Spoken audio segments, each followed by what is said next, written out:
Guys, it's Lost in Plot. We're here with Doctor Strange, the multiverse of madness.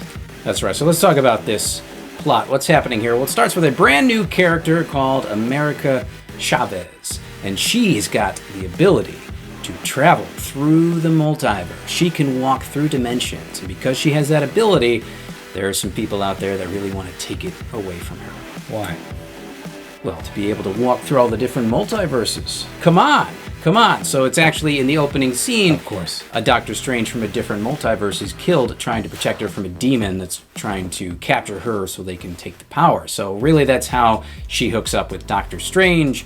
He's trying to protect her, figure out what's going on, so he takes her to Wanda Maximoff, figuring she's the exact person to help, and she's the exact person that is trying to take this power because she's now transforming into the Scarlet Witch. Bad guy. So that is really our plot. If the Scarlet Witch gets this power, she can take over and rule the multiverse or destroy the multiverse, and Doctor Strange is on the other side protecting this new character. So all the Marvel plots are really the same. So what we're talking about here, what is the story about? What's the character going through? And at this time, it's really about Doctor Strange learning about relationships. And he's kind of the guy that Rachel McAdams says, you are always the guy that has to hold the knife.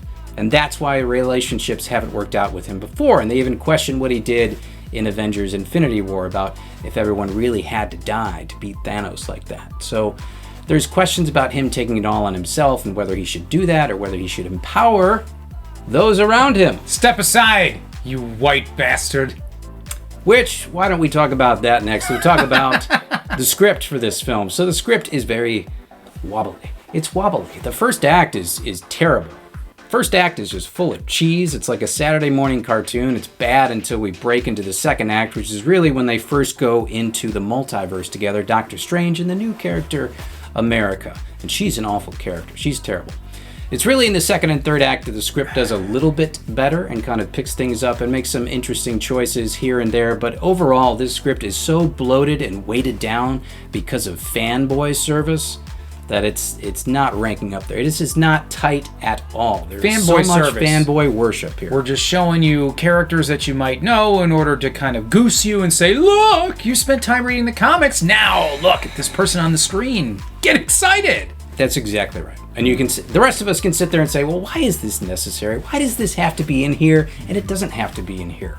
So that's what we get. And talking about the new character, America, she's really bad. Let me talk about the origin story here because she's got the power to open up the multiverse.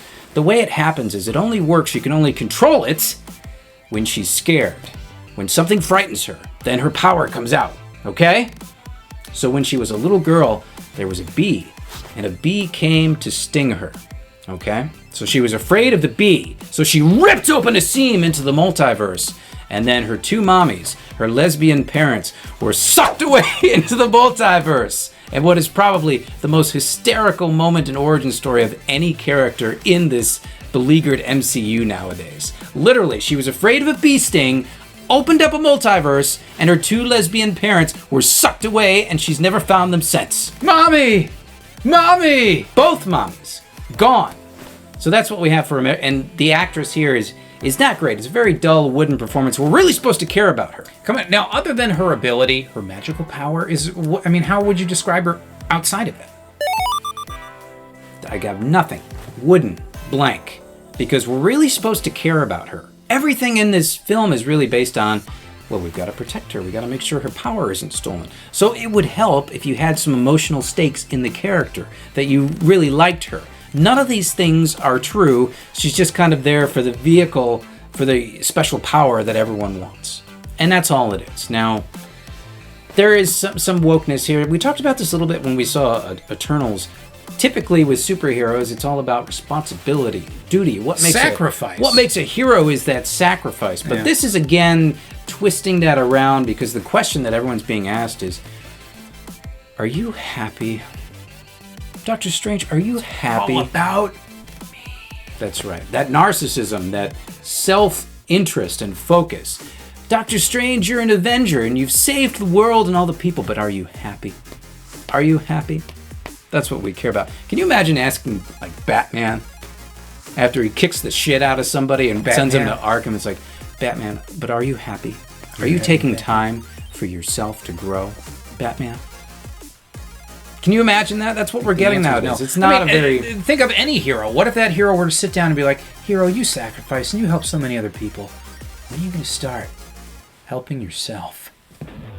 That's exactly right. When are you going to start using all those abilities that you've got to really empower those around you? It's not all about you, Doctor Strange. Empower those around you. Such a bad message, because it's like, yeah, I could actually go out and do something that helps or affects other people, or I could stay home and play with myself. Right? And that's the idea. And the film wants to say, why don't you stay home and jerk off? Really? What are you going to go out and do things for? It's not going to make you happy. Just go home and jerk off. Self-love. Take care of yourself. So instead, what's self-love? Batman. It's a difference about interpreting what's heroic nowadays versus what used to be heroic, which we talked about, duty and sacrifice and responsibility. Now it's seen as heroic if, you're really knowing yourself, and if you identify as like a pansexual eggplant. That's what's seen as heroic nowadays. Eggplant. So that's what we've got here. Yeah, there is a very big seam of wokeness through this, and with Disney talking about how it's no secret they're trying to inject this in all their properties, it's showing up here in Marvel. It's, you can ignore it or not, but it's certainly there. So the last thing that we need to cover here is Sam Raimi, because he was really the big selling point in here. This is billed as like, oh, it's the first horror film in the Marvelverse, is Doctor Strange here. And Sam Raimi is, of course, the director of the Evil Dead films. He's using a lot of those same techniques and tricks to bring us some of those Evil Dead shots and what they do with Scarlet Witch to make her more of a real witch and something terrifying. That is pretty good in the third act. That really kind of comes through about halfway through the film, through the end. There's some great moments there. Nothing new, though. Nothing we haven't seen from Sam Raimi before, who kind of seems a little bit out of place because he's just put in the Marvel cookie cutter now, and he doesn't have a whole lot of free reign creatively. Well, sum it up if you had to. Where does this land for you? Is Doctor Strange reinvigorating the Marvel universe, specifically the cinematic universe? Or is this the law of diminishing returns over and over again, to where Marvel movies once were better than they had any right to be, now are increasingly relegated to the kiddie table, where it's fan service and nonsense and not a whole heck of a lot else? This is more of the same. And if you like it, if you still like it at this point, and you still want more of the same, it's right there for you. But if you're looking to say, well, I've seen the Marvel plot done 1,000,001 times before, are you going to give me something what this story is about? And really it is about Doctor Strange and his fear of relationships, and that he has to take everything on himself. Is that character growth going to be enough to make this unique and like 20 or 30 Marvel films now to really stand out? The answer is no, but people are still going to go in droves and dump out all their money, so we don't have to talk any more about it. This one is dead for me out of 5 out of 10. That's a word on Doctor Strange, guys. If you want to come to his aid, rescue him in the comment section down below. Like and subscribe. Check us out on Twitter. We'll see you all in the next one.